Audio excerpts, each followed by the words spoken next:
Ni suasana perayaan meraihkan Hari Merdeka di Syria, di Damsyik.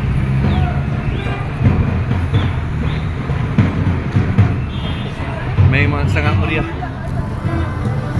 Sangat meriah hari ini bila kita tengok suasana di Damsyik.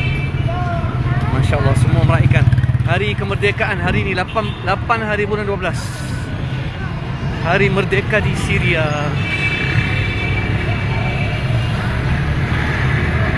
Hari ini semua berkumpul di satu dataran pukul 8 malam.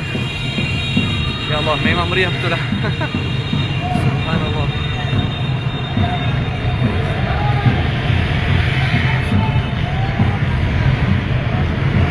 Ini semua menuju ke arah dataran Amawiyin. Masya Allah, rakyat Syria suka sangat kita tengok. Masya Allah. Saya pun, keluarga saya tanya, kenapa tak raikan? Kenapa tak angkat bendera Syria? Saya pun lupa saya ni orang Syria.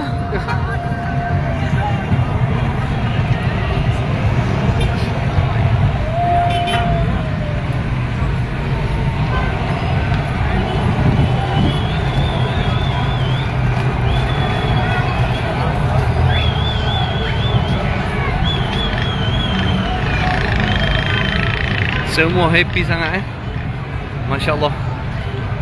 Semua menuju ke dataran Amawiyin di tengah bandar Damsyik untuk meraihkan Hari Kemerdekaan, kebebasan Syria daripada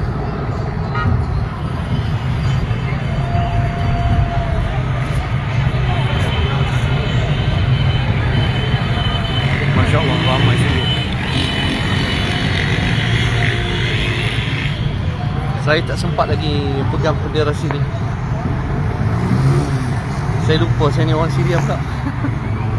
8 hari bulan 12.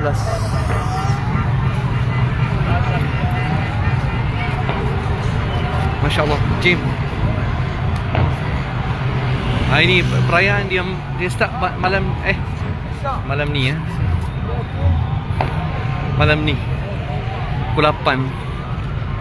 Sekarang ni nak dekat maghrib, tapi saya pergi Masjid Tingkis. Kita meraihkan dia dengan Masya Allah, comel